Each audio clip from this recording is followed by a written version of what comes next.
This ain't your granny's marketing plan. You guys, I'm so stoked. I'm going to stop letting Vivian do the intros. I asked her, do you want to do the intro? Do you want me to do it? And she's like, no, I got it. Okay, well. This ain't your pappy's marketing plan. What is happening? I'm pretty stoked to talk about today's topic, Chelsea, if you can't tell. No, I can tell. Hey everyone, welcome to the S.O.B Marketing Podcast, where we celebrate the S.O.B that you are, and if you haven't figured it out yet, we mean small-owned business. We don't mean S.O.B. Listen, we know that as a small business owner, you are working hard on the daily to keep your business fully operational while trying to promote it. And while some days it may feel like the business is owning you, if we're being honest with each other, I bet you would admit that you wouldn't give up the insanity for anything. Our commitment here at the S.O.B Marketing Podcast is to give you the real talk, what works when it comes to advertising, marketing, promoting your business, and then what doesn't really work. And Chelsea and I promise to always keep the conversation real. Before we hop into the topic, which if you haven't guessed is marketing plans. What if it wasn't? What if it was something else? And I just started it. I know, right? We just want to remind you guys, if you love these marketing conversations that we're bringing to you every single week, buy us a coffee. Caffeinate me. Yeah, caffeinate Chelsea. Go to buymeacoffee.com/SOB marketing and donate $5. So coffees are obviously a metaphor. It's just a way for you to help the podcast and allow us to continue bringing you this, information that helps you promote your small business. And Chelsea loves to be quote unquote caffeinated. So we're not buying coffee, you guys. We'll use the funds for podcasting stuff. So please, I can't. I would have a heart attack. Yeah, she's not allowed to be caffeinated. I've seen her caffeinated a handful of times and it got weird. It got very real weird. fast. All right, so Chels, yes. What is today's topic? Today we're talking about marketing plans, and before we get any further, reminder, we have TLDL. So TLDL stands for Too Long Didn't Listen if you're new here. So at the end of every episode, well, almost every episode, I give you a brief summary of what we talked about because, we get it. You're small business owners. You guys are busy. Sometimes you can't listen to an entire conversation. So you can skip ahead, listen to that summary.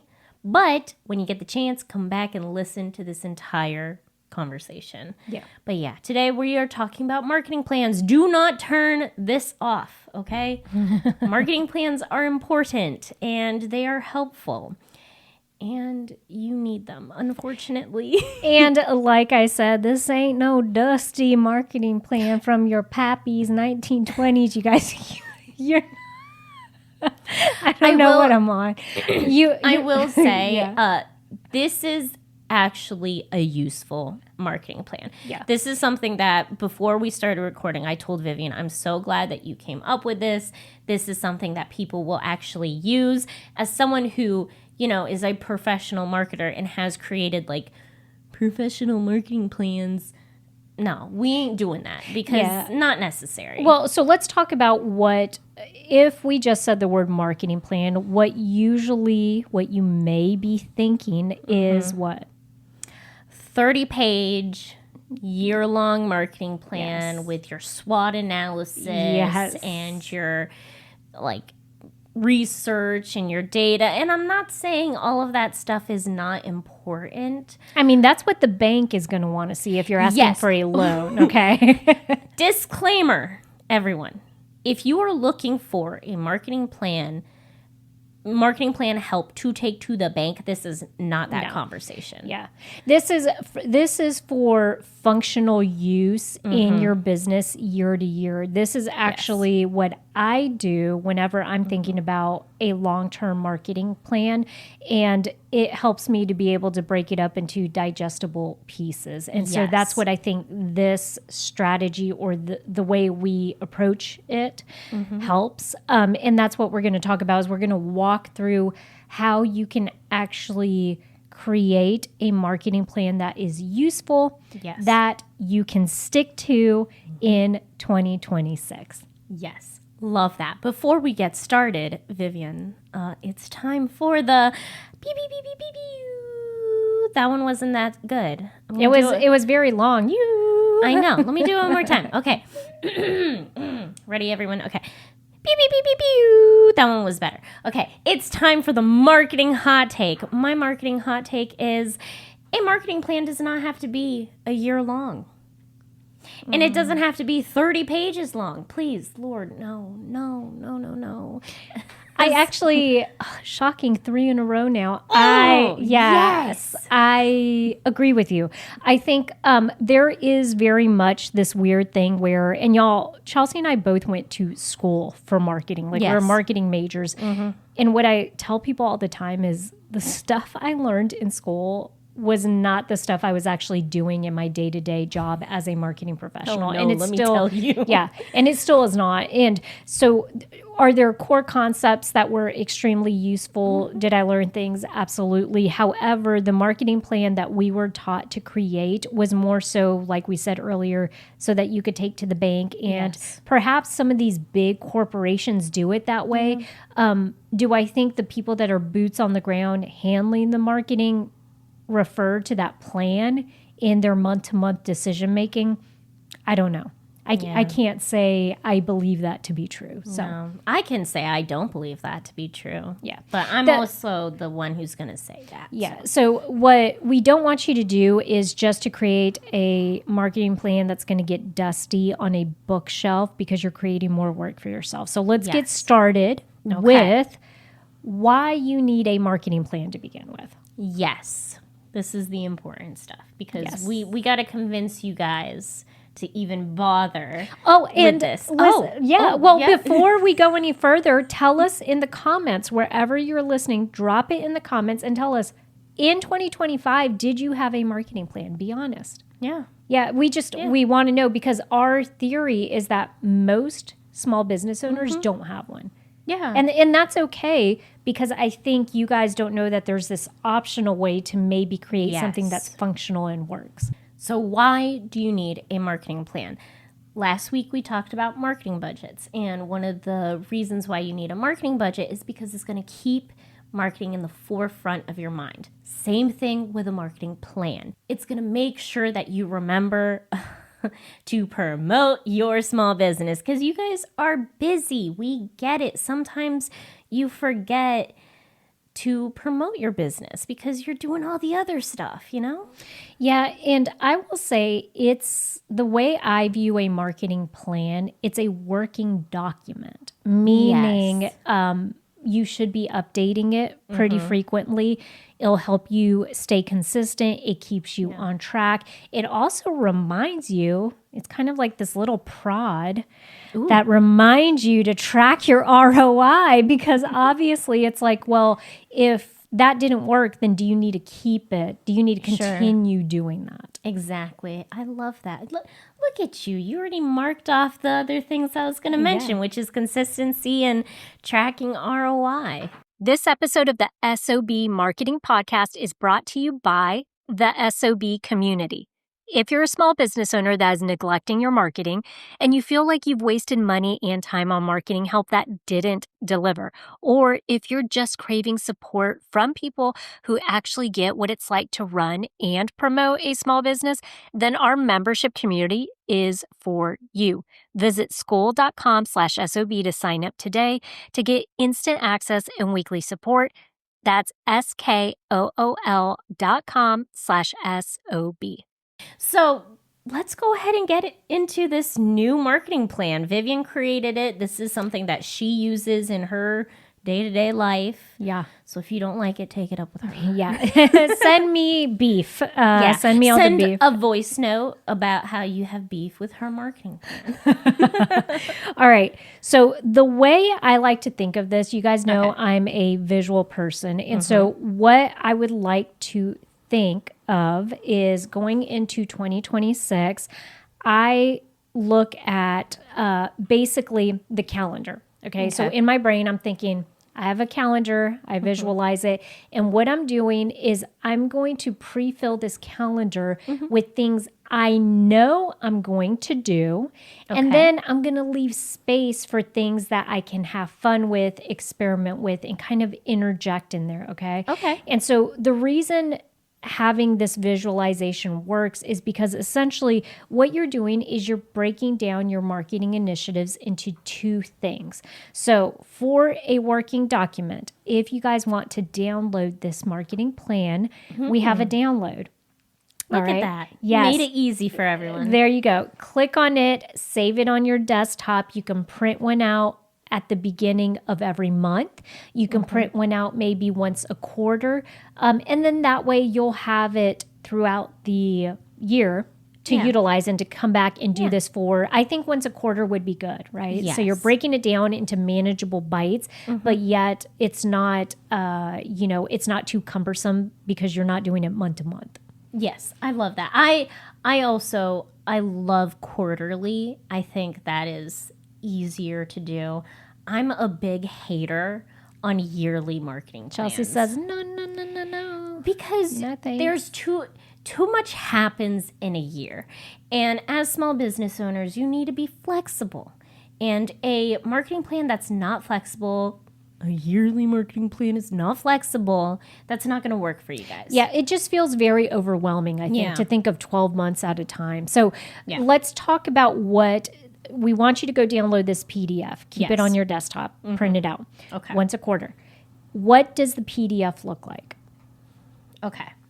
So you got at the top a section to put all of your marketing initiatives, all the ones that you're considering doing. This is your brain dump, you guys, okay? Because what we want you to do is literally you're going into 2026 and you're thinking, if I had all the money in the world, what do I want to do? Yeah. Okay. Do I want to try postcards? Do I want to do radio advertising? Do I want to do podcast advertising on Spotify? Do I want to work events? Write this all down. So in that box, you're just going to brain dump and write down everything, all the marketing initiatives going into 2026. Yes. Then what we want you to do is ask yourself two questions when it comes to each of these marketing initiatives. Will it reach my target audience? And is it within my price range? That's a big one. Yes. And so what this would require is maybe a little bit of research. If I have put down that I want to do some Spotify advertising, and I research it, whether I'm using, ChatGPT or whether I'm actually going onto the Spotify advertising website or I'm reaching out to one of the reps and saying, hey, do you have any plans that are within $500 a month? Because that's what you're willing to spend on it. If they say no, our lowest plan is like $1,000 a month, mark it off the list. Okay. If it's not in your price range, you want to mark it off the list. Maybe you could do it the following year. Maybe you can do it closer to the end of the year. But remember, you are planning this out for the first quarter. Okay. For every quarter going in. So the opportunities you have in the last quarter may be very different than what you can afford at the beginning. In the first quarter, Yes, and this is a prop to go listen to last week's episode about budgeting, okay? Exactly. Chelsea just hit me, by the way. I know, guys. I'm sorry. She just socked me. I just punched her in the face. That's right. Don't skip over that first question, though. Will it reach my target audience? That's a big one, too, because don't be wasting your money on marketing initiatives just because they'll be fun for you if you're not reaching the right audience. Yeah, and part of that, okay, so let me give you an example. If, let's say, you want to take a billboard out. You're like, I want to see my face on a billboard. But you have a product that is more so national. So, like, you do a lot more online sales. Okay. Maybe dumping money into a local billboard is not going to be worth the $6,000 that you're going to pay for it, right? Yeah, because billboards are expensive. They can be. Like there are some. That's true. There That's are true. cheaper options that were, But what I'm saying is like, be sure that it's aligning, like Chelsea said, with your target audience and where you could get the most bang for your buck.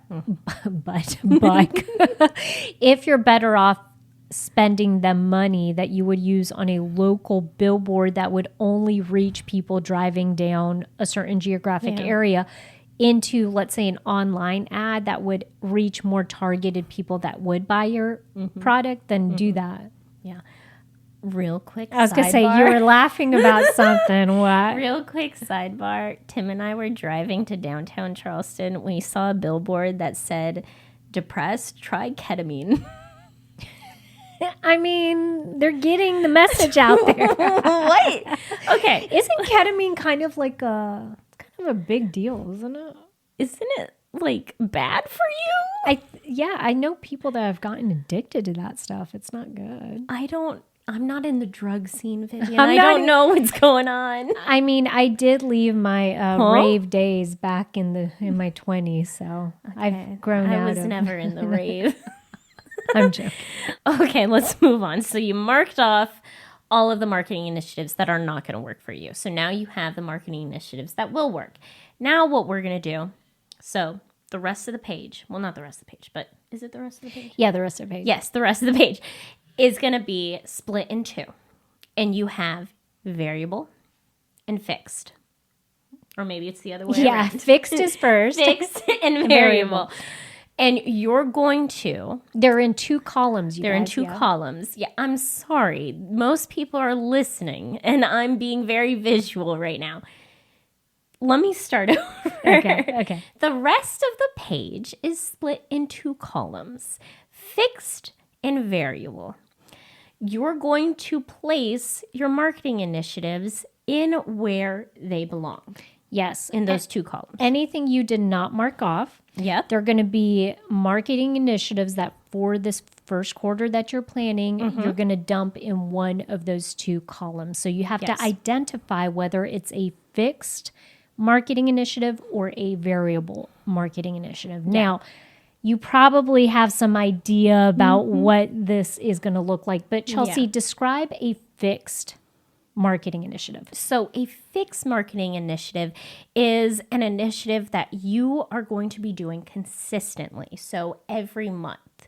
So let's say for this first quarter, you're going to be doing digital ads the entire quarter. That's going to be a fixed marketing initiative. Yes. Because you're doing it consistently. Another one that's good for a fixed is email marketing. Okay. Social media marketing. Yes. So because you're planning for those next 3 months, you know consistently every single month you're going to be doing that social media. Every single month you're going to be sending out those emails. Every single month you're going to be doing the digital marketing. Digital ads. Digital ads, okay. Fixed. Variable then is opposite. Those are the marketing campaigns and initiatives that you're going to interject during those 3 months. So maybe it's a postcard campaign. Maybe you have an event coming up. Maybe you're hosting an event. So you want to send out postcards to everyone who lives near where the event is being held.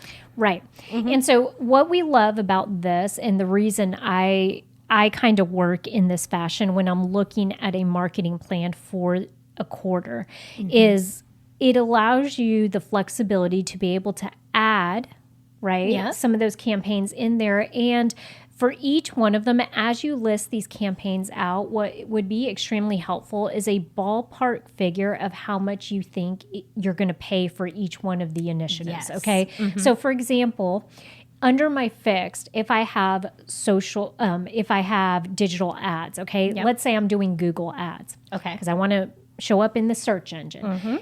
So Google ads, I can tell myself because I set that, I'm like, great, I'm going to spend $200 every single month. Okay. So I put $200 per month next to digital ads.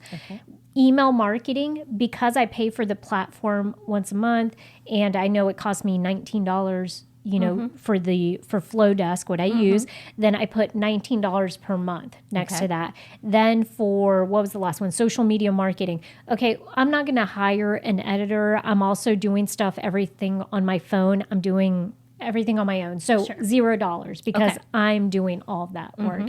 Now, if you are hiring somebody or if you're doing something like that, then you want to include that cost in there. But what it does is on a in the fixed column, I can then add those, and I know how much I'm going to be paying per month at the very least, because those are going to be the things I'm doing consistently. Yeah.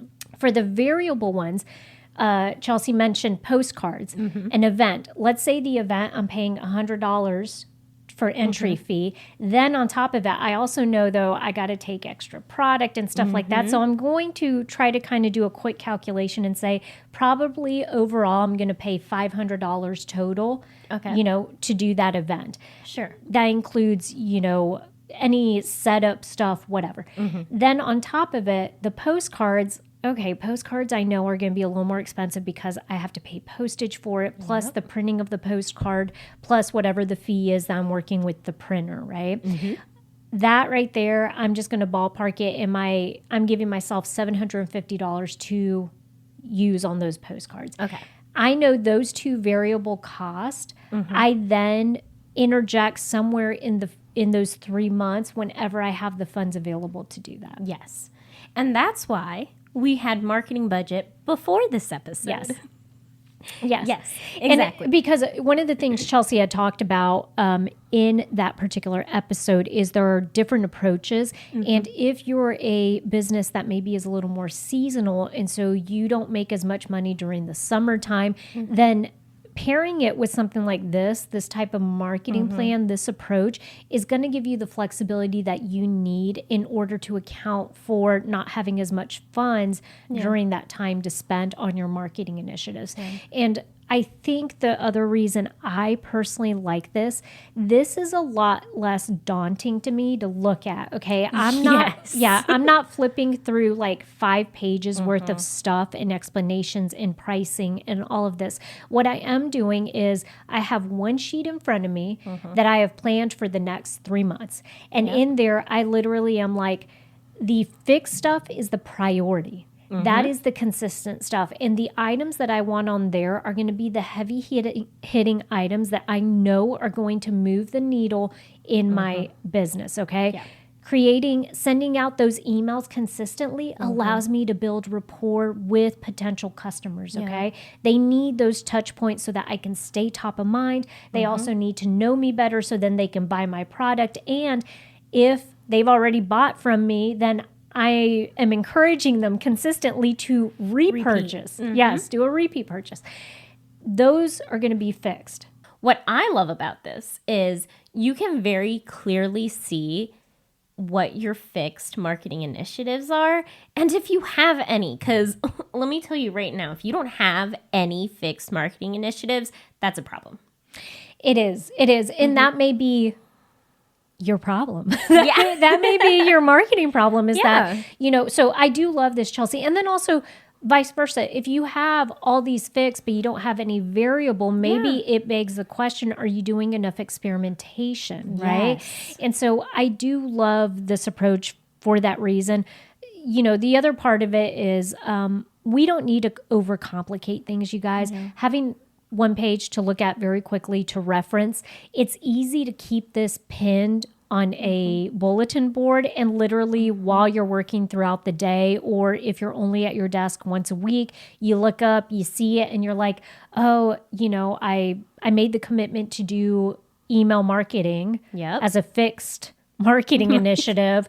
Am I doing what I need to do on a weekly basis to ensure that I send those emails out? Right? Like exactly. All of that. Yeah. Y'all, it really is that simple. Like that's what it is. This is a functional marketing plan that you can use. And we hope go download it, get started on it because 2026 is knocking on the door. And if you have any questions, send us a voice note. We want to be able to help you guys, guide you through it if you have a question as to whether something belongs in your fixed or your variable or you could join the S.O.B community and we could go through it together on a Zoom call. That would be even better. So if you don't know, we have a community you can join with other small business owners every week. We talk about anything you want to talk about, okay? Staying consistent in your marketing. You could bring questions. We bring updates, all of that good stuff. So if you're looking for marketing support in this next year, $50 a month. will get you into our community. That's a steal. It is. It really is. Okay, Vivian, I'm going to do the TLDL now. So too long didn't listen. If you skipped ahead, I'm going to give you a brief synopsis, but make sure you listen to this entire conversation because it'll make more sense. Today we talked about marketing plans. Specifically, we gave you guys a marketing plan that is simple and easy to use for small business owners and really for anyone who wants to actually pick up their marketing plan and follow it, okay? Disclaimer, this is not a marketing plan that you can take to the bank, though. We explain why you need a marketing plan, why it's important for your small business, and then we go through all of the steps of creating this marketing plan, listing out your marketing initiatives, labeling them fixed versus variable, laying out your timeline, and finding where you're going to put those variable marketing initiatives in that timeline. We also discuss how you don't need a yearly plan. You could do a monthly marketing plan or a quarterly marketing plan, which is really what we suggest. But you're adults, you're small business owners, you can do what you want. And as if we don't remind you guys enough, leave us a review. Please go do that right now. Do it. Yeah, leave us a little comment in there. Tell us how you're enjoying this podcast. And as always, Go be the best S.O.B you can be.